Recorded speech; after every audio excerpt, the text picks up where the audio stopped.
Há uma coisa que me desconcerta, mas também me fascina profundamente na evangelização. O modo como Deus nos apanha, sempre de surpresa. Nós planeamos, nós organizamos, nós achamos que percebemos como funcionam as coisas.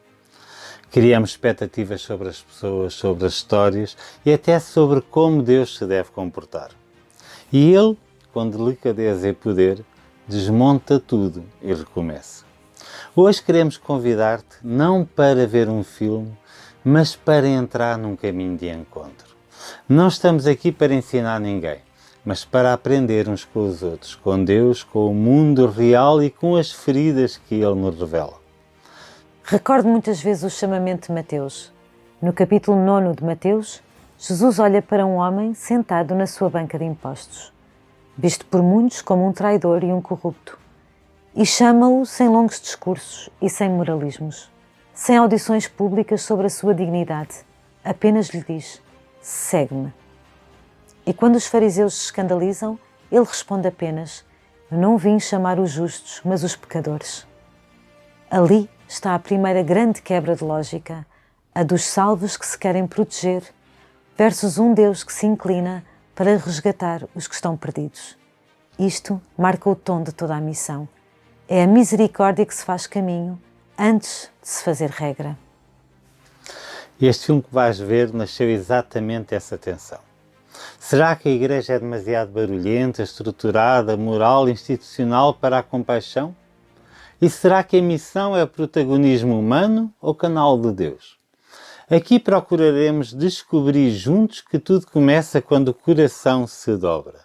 Não para dominar, mas para servir. Não para analisar, mas para acolher. Não para rotular, mas para tocar a ferida e oferecer o perdão que liberta. Uma missão com alma é como entrar numa casa com a porta destrancada, onde se ouve mais do que se fala, onde se abraça mais do que se explica, onde se chora quando os outros choram e onde se festeja quando um só reencontra o sentido da vida. Por isso, a missão é profundamente humana, porque começa na conversão do olhar e termina na reintegração do coração. E é precisamente isso que vamos explorar hoje. Que ninguém se esqueça. O mais difícil não é falar de Deus, mas mostrar o Deus que se dobra diante do humano, com palavras e com gestos. Quando isso acontece, não somos nós que conduzimos a missão, é a missão que nos conduz a nós. E lenta, firme e luminosamente também nos converte. Quando todas as estrelas do mundo se juntam na festa mais glamourosa do ano na Rathausplatz, a Praça da Câmara Municipal, em Viena, a 100 metros do meu local de trabalho, é difícil escapar a este ambiente festivo. Eu, no entanto, estava muito mais curioso por conhecer o fundador do maior evento europeu de angariação de fundos para doentes com SIDA. Alguém que sempre foi, para mim, um pouco envolto em mistério. Para alguns é visto como um grande benemérito, para outros personifica uma vida de excessos digna dos filmes da época por causa do seu evento, o Life Ball. Um acontecimento com pele a mais, excentricidade a mais, gays a mais e travestis a mais. Apesar de muita resistência, ousámos convidar o cardeal Schönborg para uma conversa com o fundador, longe dos holofotes e num contexto privado. Como anfitriões, ficámos profundamente envergonhados ao admitir, logo nesse primeiro encontro, que ele não correspondia minimamente aos juízos e preconceitos que tínhamos feito sobre ele. Surpreendeu-nos com a sua abertura, a sua busca genuína pela verdade, pelo amor e pelo encontro com Deus. O que se seguiu, nas muitas reuniões que depois aconteceram, só pode ser descrito como um milagre. Primeiro, o milagre da nossa própria conversão, descer dos nossos julgamentos altivos e do nosso farisaísmo para nos deixarmos tocar pelo outro, com os seus tesouros e as suas feridas. Aprendemos que Deus não pensa a partir das nossas categorias. Ele olha o coração das pessoas. Foi assim que o cardeal o expressou na sua primeira declaração pública, num concerto solidário pelos doentes com SIDA, perante um Burke Theatre completamente cheio. Encontraram-se duas pessoas, não categorias sociais nem instituições. Depois, o fundador respondeu que acreditava num Deus cristão, porque ele é misericordioso, e disse que isso mudava tudo, inclusive 25 anos de história do Life Ball. No fim de contas, a vida é sempre uma questão de fé, esperança e amor. Ninguém ousaria imaginar naquela altura que no 25º aniversário da fundação do Life Ball, que coincidiu com o Dia Mundial da Luta contra a SIDA, o cardeal, acompanhado pela comunidade do Life Ball e por representantes políticos austríacos, celebraria uma missa na Cardeal de Santo Estevão, em Viana, em memória de todos os que morreram de SIDA. A equipa do Life Ball preparou um requiem. A cantora travesti Conchita Wurst e outras figuras receitaram as preces de intercessão, e o Pai Nosso foi rezado, com maior ou menor intensidade, pelo público presente, vindo do universo do Life Ball. Desta vez, porém, tudo aconteceu sob as luzes de inúmeros projetores de televisão numa transmissão em direto. Um requiem clássico de Mozart e ainda assim tão extraordinário. Uma coisa tornou-se clara para mim. Mesmo com tantos problemas por resolver, o Espírito de Deus é capaz de derrubar divisões que parecem impossíveis de ultrapassar.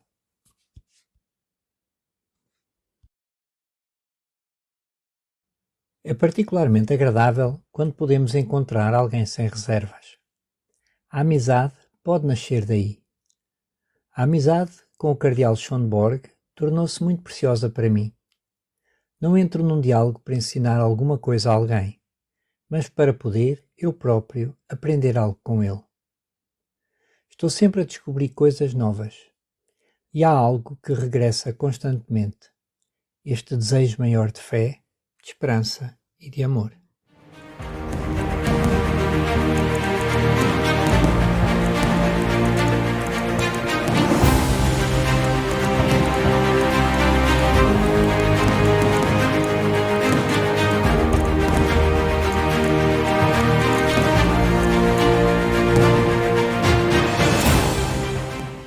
Se há coisa que atravessa a vida toda, e quando digo vida toda, é a privada, a pública, a espiritual, a académica, a digital e a emocional, é esta conversa do espírito.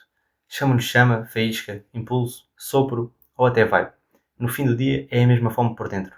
A malta quer se sentir mais viva. Esta geração cresceu a ouvir palavras de ordem em todo o lado. Inspira-te, encontra as tuas asas, transcende, liberta o teu potencial, acorda o gigante que há em ti. Antes de existir TikTok, já existiam frases em posters a tentar acordar uma revolução interior. E atenção, não há mal em querer um espírito que dá sentido ao que fazemos. Isso é humano, é básico e é real. E o mercado percebeu a oportunidade e inventou soluções para tudo, como retiros premium, workshops de inspiração intensiva, palestras que prometem arrumar a tua alma em 10 passos fáceis, influências espirituais com fundo de música, chill, candles e frases escritas em estética bege minimalista. É quase como se o espírito viesse num pack limitado. Compra esta experiência e ativa o teu upgrade. Mas a ironia é, nós não precisamos de uma fórmula XPTO para ter chama. Precisamos de motivação boa, simples, honesta e direta. Para andar na vida, desde as grandes missões até às pequenas tarefas. Como por exemplo enfrentar um projeto de grupo em que ninguém se entende, desbloquear um circuito que insiste em dar erro, rever um relatório técnico uma 10ª vez porque a simulação no MATLAB não bate com a realidade, ou passar uma noite a otimizar um protótipo no laboratório porque o sensor finalmente fala com o microcontrolador. É tudo a mesma missão, o coração a arregaçar a manga. E é aqui que Jesus rouba o guião de marketing antes sequer de alguém falar de branding. A promessa dele é de uma simplicidade quase desconcertante. Se até vocês, que têm as vossas falhas, sabem dar coisas boas aos vossos filhos, imagina Deus, o Pai do Céu, o Espírito Santo, que Ele não dá a quem lhe pede. Ou seja, a inspiração mais verdadeira não se compra. Não tem subscrição mensal, não tem edição limitada. Não é exclusive drop. Está disponível, gratuita, sempre, para quem lhe abre a porta.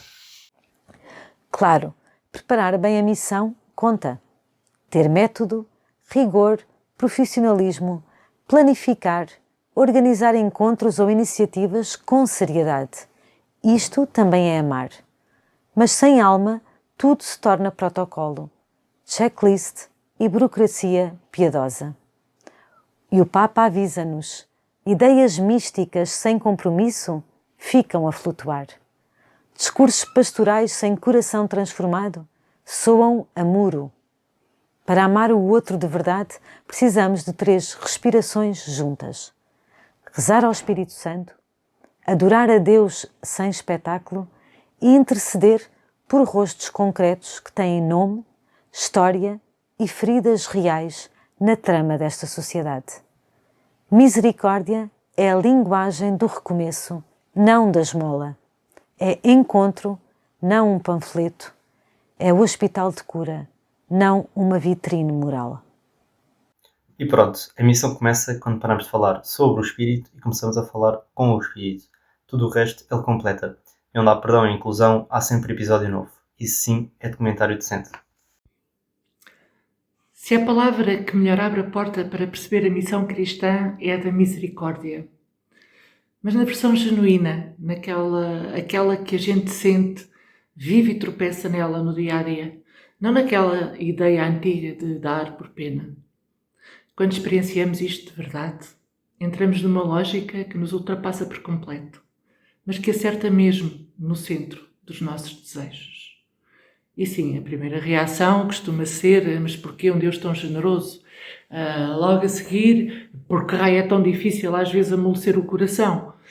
O giro é que mesmo quando o Papa Francisco fazia aquele apelo incansável ao mundo para olhar para isto com olhos novos, cada pessoa processava à sua maneira. E às vezes há curto-circuito. Isso ficou claro numa conversa sobre refugiados no Centro Cultural, politicamente de esquerda, quando uma estudante, mais agnóstica do que religiosa, disse: falar de misericórdia é quase insuportável. Só há superioridade e a esmola. Numa sociedade iluminada, ajudar tem de ser outra coisa. E bolas, a crítica dela faz eco. Não porque a misericórdia seja humilhante, mas porque para muita gente a imagem que ainda têm da Igreja e da fé cristã vem carregada de ideias de dominação e julgamento que na verdade já cheiram a mofo. Mas o irónico é isto: na Europa de hoje a Igreja já não manda como nos tempos dos filmes antigos. É minoria, sem megapalco. E há muita gente que nem sequer tem relação direta com ela para se sentir ferida ou diminuída. Então surge a questão: como é que ainda cola a ideia de que a Igreja é dominadora? Talvez porque, quando não há contacto real, a imaginação preenche os vazios. Às vezes de forma injusta. Mas também porque importa ouvir essas vozes. E elas dizem-nos muito sobre a percepção social, consciente ou não, do que a Igreja representa. No fim, a verdadeira revolução não passa por discursos ou categorias sociais. Passa por algo simples e difícil ao mesmo tempo. Escutar mais, acolher sem muro, aproximar sem pena e deixar o coração, inclusive é o nosso, deixar-se transformar. Porque no fundo, tudo volta sempre ao mesmo. Fé, esperança e amor. E nesses 3, a misericórdia é a faísca que liga tudo. Hoje precisamos admitir uma verdade importante. Dentro de alguns grupos da Igreja existe muita resistência pelo julgamento e pela autodefesa. Muitas vezes até os mais novos que querem fazer uma lista de inimigos do mundo para os combaterem acabam por cair numa armadilha. O desejo de proteger o que é sagrado, que até pode nascer de boas intenções, torna-se um olhar duro, apressado e pouco justo sobre a sociedade ou até sobre outros grupos da paróquia, ou sobre outros grupos da própria Igreja. É fácil usar os erros dos outros como argumento para aumentar a desconfiança, o medo e a desilusão. Mas será que conseguimos olhar para além das falhas? Será que conseguimos perceber que muitos problemas não são ataques, mas sim feridas que precisam de cuidado e cura? É aqui que entra o essencial da mensagem de Jesus. Ele não veio salvar os perfeitos, mas os que erram. Não veio pelos que acham que já está tudo bem, mas pelos que mais precisam. E se recordas a passagem do Evangelho de João, quando Jesus lavou os pés aos discípulos e disse: se eu, Senhor e Mestre, vos lavei os pés, fazei vós o mesmo uns aos outros. Para o apóstolo Pedro, aceitar isso foi difícil. E ainda é para muitos de nós. Porque curvar-se, baixar-se, sair do pedestal, dói ao ego, mas também liberta. Este espírito foi muito sublinhado no pontificado do Papa Francisco, que falava de misericórdia com gestos e palavras todos os dias.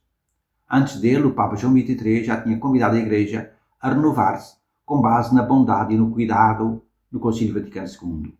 E o Papa João Paulo II manteve sempre a misericórdia no centro da sua missão, criando até o Domingo da Divina Misericórdia, inspirado pela experiência mística de Faustina Kowalska, que teve visões de Jesus misericordioso antes da Segunda Guerra Mundial. Mais recentemente, o Papa Leão publicou a Carta Apostólica de Dilexit Te, onde a mensagem central é simples e direta. O amor aos pobres não é uma nota de rodapé na fé cristã, é parte essencial da sua identidade. Às vezes, até grandes escritores, como Martin Walser, que era agnóstico, diziam ter dificuldade em pronunciar a palavra bondade, por ser grande demais. Mas talvez seja exatamente isso que mais faz falta. Porque a bondade, a compaixão e a misericórdia não são fraqueza, são luz, força e caminho.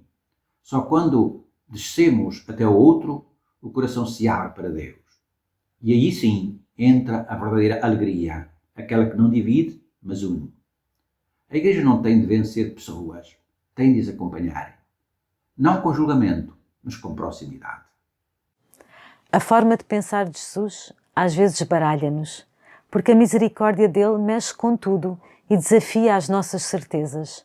E isso, como dizia o Papa Francisco, sempre dividiu a história da Igreja entre duas lógicas, a exclusão e a reintegração. Há quem viva com medo de perder os que já estão salvos e há quem sinta o desejo de salvar os que estão longe. A missão cristã escolhe este segundo caminho. Não para baixar os braços perante o mal, mas para olhar para as pessoas como gente real, não como ameaças ambulantes. E Jesus queria exatamente isto, ir buscar quem estava às margens, devolver-lhes um lugar na sociedade e na família de Deus. Ele não tinha medo de tocar nos excluídos, de se aproximar, de escutar e de acolher. Isto aparece em toda a sua mensagem, todos os seus gestos, como na parábola do filho pródigo, que é um verdadeiro manual de reintegração com abraço incluído.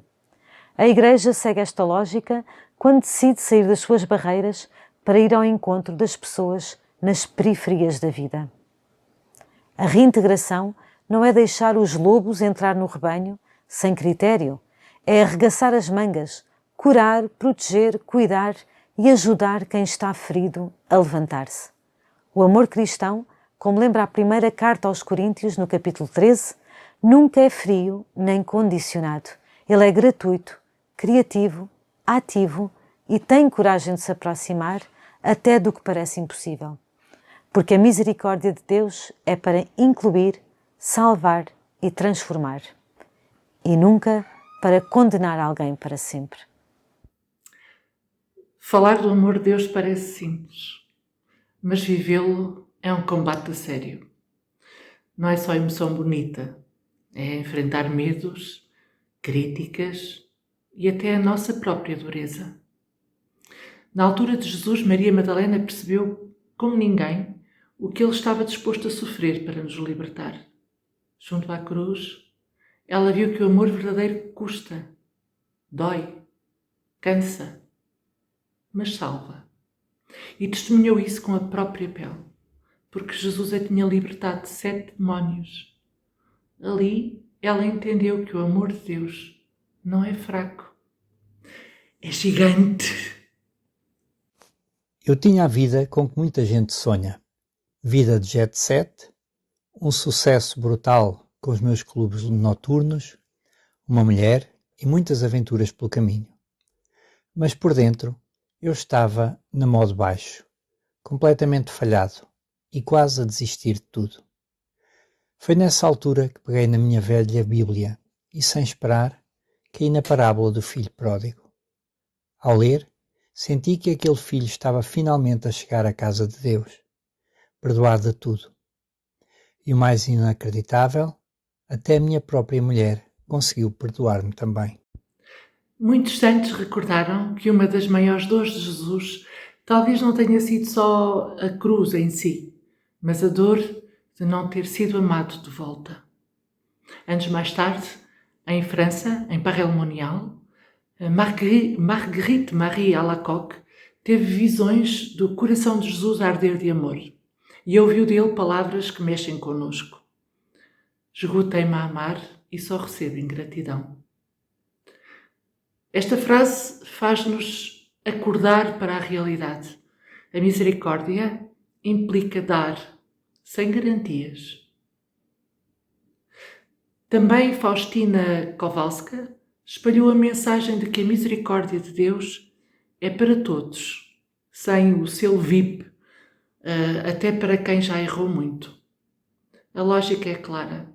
Deus abre as portas da misericórdia primeiro. Mas é preciso querer entrar. E do lado protestante, Dietrich Bonhoeffer lembrou algo potente. A graça e a misericórdia são caras porque custaram a vida de Jesus. Não é perdão em promoção.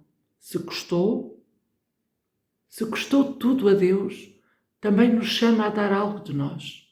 Não para sofrer por sofrer, mas para amar com verdade, com coragem e com gestos pequenos que mudam vidas. A misericórdia não é o caminho mais fácil, mas é o mais real. E é baixar-se para levantar o outro. É amar sem fazer espetáculo, com autenticidade.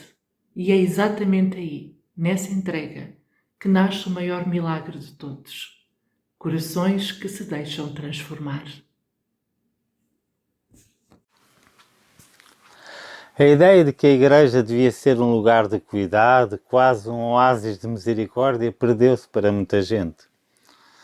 E isso aconteceu em parte por causa de erros graves que a própria Igreja enfrentou, como os abusos que abalaram a confiança das pessoas. No imaginário de muitos, a Igreja ficou reduzida a um serviço de valores. Um sítio porque ainda oferece tradições bonitas para a família ou um espaço onde se procura algum conforto espiritual. E é verdade que a moral continua a ser necessária. A nossa sociedade tenta, e bem, organizar a vida com justiça, regras e proteção, sobretudo para os mais frágeis. Mas há um problema que nem sempre é óbvio à primeira vista. O medo de falhar e a falta de confiança em si próprio. Vivemos num mundo onde toda a gente julga toda a gente, às vezes com muita pressa e pouca empatia. Redes sociais, televisão, opinião mediática é um bombardeamento constante de avaliações que pode cansar a alma. Quando alguém erra, sente culpa ou vive um fracasso se só ouvir verdade sem amor pelo meio. E isso pode partir a pessoa, porque ninguém aguenta viver sozinho com o peso do que correu mal. E a misericórdia de Deus aparece aqui como uma ajuda concreta para encarar a verdade sem ser esmagado por ela. Quando sabemos que Deus perdoa, ganhamos coragem para reconhecer o erro, admitir a culpa, falar do passado e, sempre que possível, reparar o que foi feito. Não é esconder o mal, é olhar para ele de frente, com saída. E essa saída tem um lugar. A cruz. O Evangelho de João diz-nos que Jesus, diante do mundo, perdoou sem medo, pedindo ao Pai: perdoa-lhes porque não sabem o que fazem. E o cristianismo sempre defendeu que essa mensagem é pública e universal. Ninguém está condenado para sempre. Há sempre recomeço para quem pede perdão com verdade. O mais bonito é isto. O perdão verdadeiro, primeiro, mostra o tamanho do erro, mas ao mesmo tempo cria um futuro. Como defendia a pensadora Hanna-Barbera Falkowitz, a culpa só se torna totalmente visível quando há espaço para ser perdoada. Sem perdão, quase ninguém consegue sequer olhar para ela. E talvez a Igreja devesse voltar a ser exatamente aquilo que o mundo mais precisa num tempo de julgamentos. Um abrigo onde se diz a verdade com bondade e onde se aprende a olhar para as pessoas, não como casos, mas como corações feridos à procura de cura. A misericórdia não é licença para errar mais, é força para começar outra vez. Manter o coração cristão ligado ao povo nunca foi um desafio pequeno. A tendência de fechar a fé numa gaveta privada ou de viver uma vida cristã mais confortável, quase longe do mundo real, é um perigo que continua aí à espreita. Por isso é saudável perguntar: será que a minha vida, ou até a rotina da minha comunidade cristã, consegue inspirar quem está à nossa volta? Será que nos preocupamos mesmo com as pessoas que cruzam o nosso caminho, no nosso bairro, na nossa escola, no nosso trabalho, na nossa cidade? Às vezes parece que a Igreja fala muito, mas ouve pouco. E é justamente o oposto que o Papa Francisco lembrava, vezes sem conta, chamando a atenção para algo simples e forte. Jesus olhava para o povo todo, sem exceção. Nos textos da primeira carta de Pedro, vemos essa ideia dita sem rodeios. Outrora não erais povo, mas agora sois o povo de Deus. Esta afirmação mostra que Deus não escolhe um grupo pequeno e perfeito. Ele quer caminhar com a multidão inteira, com todos os rostos, histórias e dores. Também a Igreja, inspirada nos passos de Jesus, assume esse compromisso com palavras concretas e bonitas. Seduzidos por este modelo, queremos integrar-nos profundamente na sociedade, partilhar a vida de todos, escutar as suas preocupações, colaborar com eles, material e espiritualmente, nas suas necessidades, alegrar-os com os que se alegram, chorar com os que choram e construir um mundo novo, lado a lado com os outros. Ser cristão não é usar um distintivo especial e achar-se parte de um grupo de elite que não pode tocar no pó da vida. Pelo contrário, a fé torna-se verdadeira quando se mistura com a realidade humana. É essa proximidade, esse envolvimento com as pessoas reais que torna a vida maravilhosamente complexa, como diz a Amoris Laetitia, número 308, porque cada pessoa é um mundo.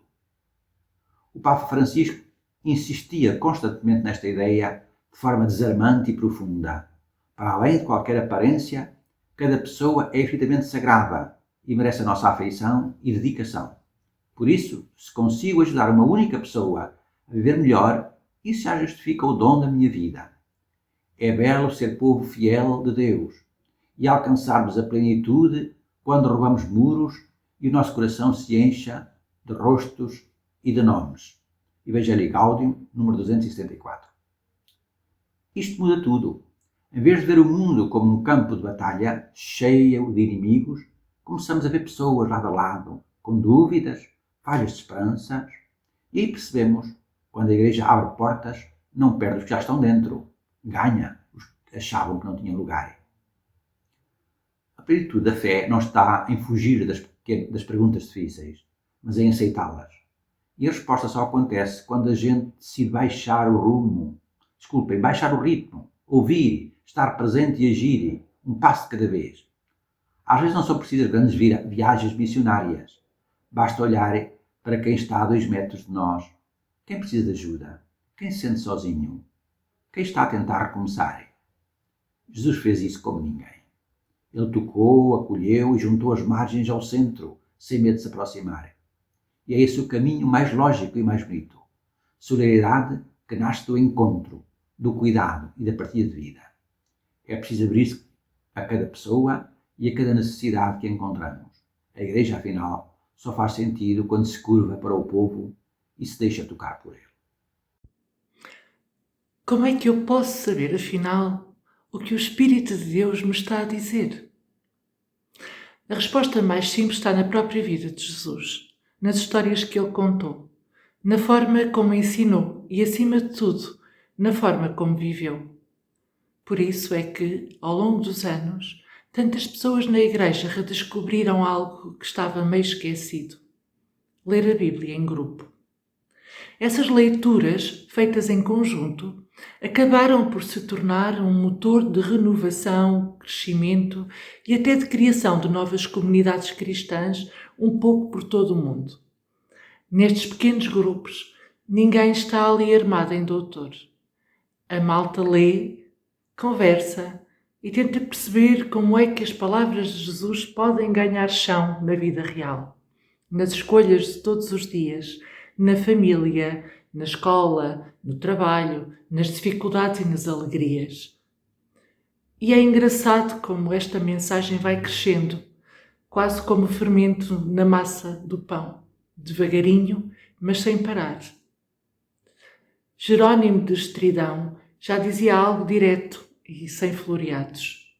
Não conhecer as Escrituras é não conhecer a Cristo. Faz sentido. Quando a gente lê a palavra, o caminho vai ficando mais claro, deixa de ser teoria e passa a ser uma direção. E também Amoris Laetitia lembra que a melhor motivação para anunciar o Evangelho é quando o lemos com o coração, com amor e sem pressas. Como dizia o Papa Francisco, se o lermos assim, a beleza de Cristo surpreende-nos e conquista-nos sempre. É inspirador ver como esta escuta partilhada da Bíblia nos aproxima não só das pessoas ao nosso lado, mas também de outras igrejas e comunidades cristãs.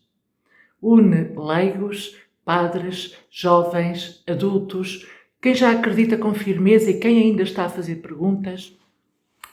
Enfim, às vezes existe confiança de um lado só, aquela fé teimosa de acreditar que Deus fala e age também no outro, mesmo quando parece diferente de nós. E, muitas vezes, daí nascem caminhos que libertam o melhor que existe em todos.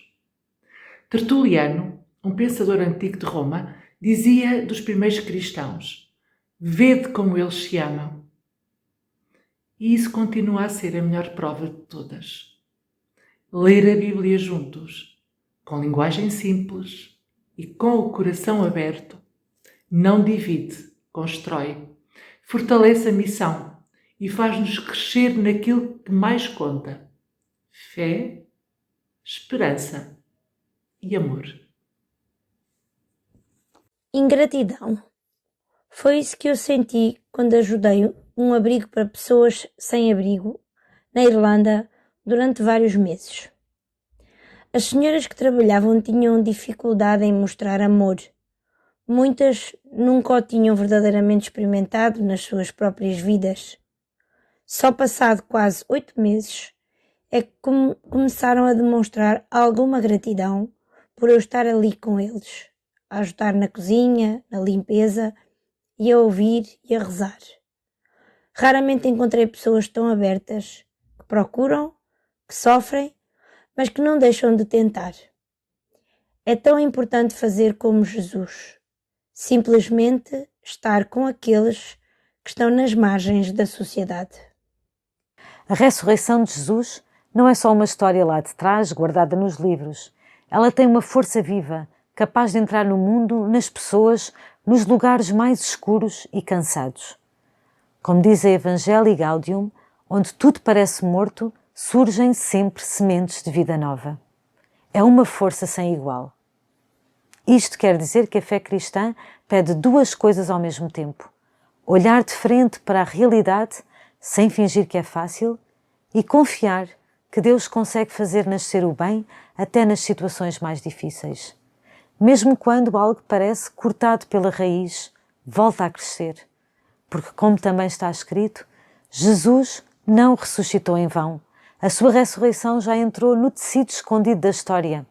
E a mensagem continua a dar esperança até quando o caminho é cansativo. Claro, precisamos de energia, de coragem e até entusiasmo para anunciar esta boa nova. Mas não aquele entusiasmo falso, meio obrigatório. É uma alegria que primeiro tem de nascer em nós. Só se espalha quando já a recebemos no coração. Caso contrário, vira um discurso vazio. O giro é que esta força não elimina o mal como num truque de magia. O mundo não é um conto de fadas onde todos os problemas se resolvem num piscar de olhos. Há injustiças, ódios, cansaços e falhas que continuam aí. E ainda assim, mesmo quando a gente se desilude, a ressurreição está sempre a acontecer, aos bocadinhos, por todo o lado.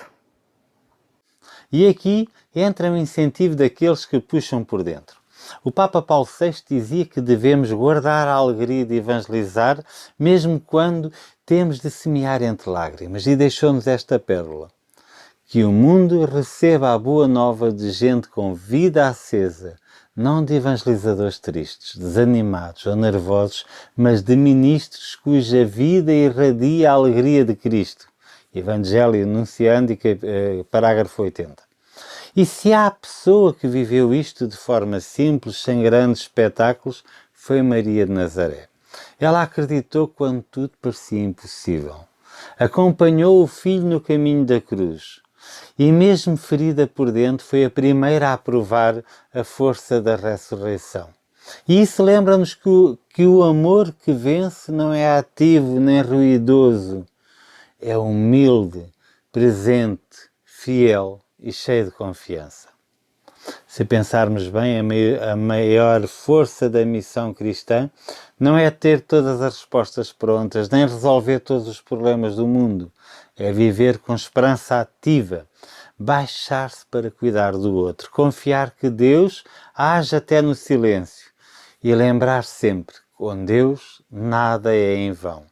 E nenhum recomeço é pequeno demais, porque o bem, quando ressuscita, nunca vem só para ficar bonito na fotografia. Vem para salvar, renovar e abrir caminhos novos. Um dia de cada vez.